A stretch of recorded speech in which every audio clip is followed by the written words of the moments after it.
To differentiate ourselves. Now, a study by Harvard showed that out of 51 different categories of product, 46 out of the 51 were commoditised. That means people bought based on price because those 46 categories of companies sold based on price. And you're going to get business, sure, but only until your competitor cuts their price and then the customers switch to them. Let's have a look at liquor stores. There's the outside of 2 liquor stores. I can't see any reason why I should pick one over the other, can you?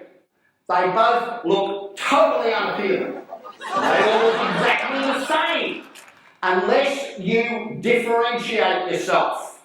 So if you want to be successful, you've got to get 80% repeat customers or word of mouth.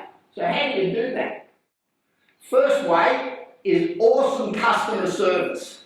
You've got to really knock people's socks off. Let's have a look. This is PricewaterhouseCoopers. 45% of the contribution to driving business growth is awesome customer service, where customers walk out and say, wow, that was great. If you look at the differences between 2000 and 2012, customer service is now 11 points more important, and advertising and promotion is 6 points less important. Customer service leaders, people who give awesome customer service, can charge 9 to 13% more for exactly the same product as their competitors are not matching that service. So what are you doing to give every single person that walks in that door an awesome experience? 59% of the contribution to your return on investment is from customer service. 14% from advertising and promotion. How many of you have got 4 times that budget for customer retention? Nobody! The big companies have, the successful companies have. Why haven't you? So let's keep going with understanding the fundamentals. You've got to understand what business you're in. It's really important. Now, the one I picked here, a hardware store. Hands up if you think hardware stores are in the hardware business. Most of you do. How many of you woke up this morning and said, today I've got to buy a hammer? Anybody? Nobody. Nobody in their right mind wants to buy a hammer. Why do you go to a hardware store? Because you want to solve a problem. People aren't buying hardware, people are buying solutions to problems that they've got. Sales went through the roof because they suddenly realised what business they were in. Now, you can't connect with your customers unless you know precisely what business you're in. Now, you've got to develop a value proposition based on how you differentiate yourself from your competitors. What do you stand for? My son goes to university in Washington, DC, and his classmates, his peers, they buy off people that are giving something back. They buy off people that share their values. It needs to be part of your DNA. You need to be seen by the community, greater community, doing something that they relate to. It's about thinking a little bit differently. Now, one of the most powerful tools you can have in your armoury is called the consumer purchasing benefit. It increases first brand recall in people's mind.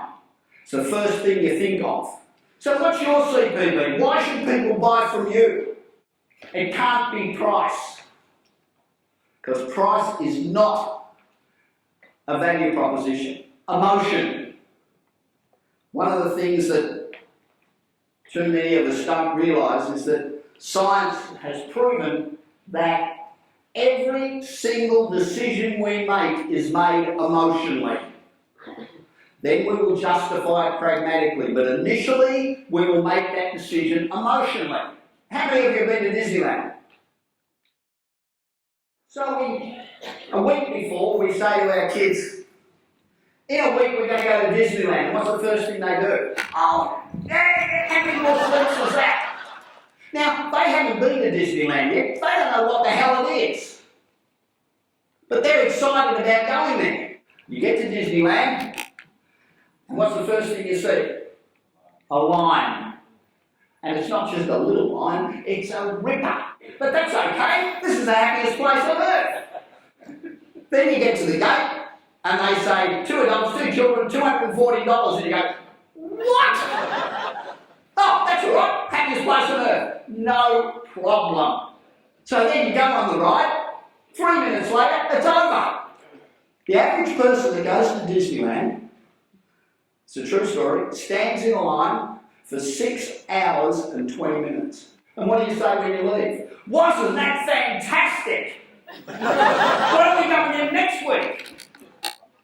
Emotion. They've been selling the same PPB, happiest place on earth, for 60 years. It's penetrated everybody. But they've stuck with it over and over and over again. And it works. Anybody here drive Mercedes? Why do you drive Mercedes? Why do women wear makeup? Hope.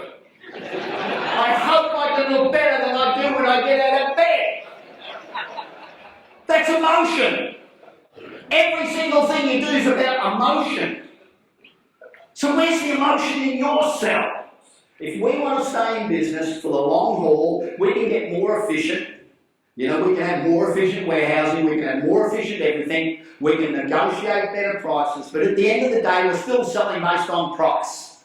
And there ain't no future in selling based on price. So you have to find a way to differentiate yourself.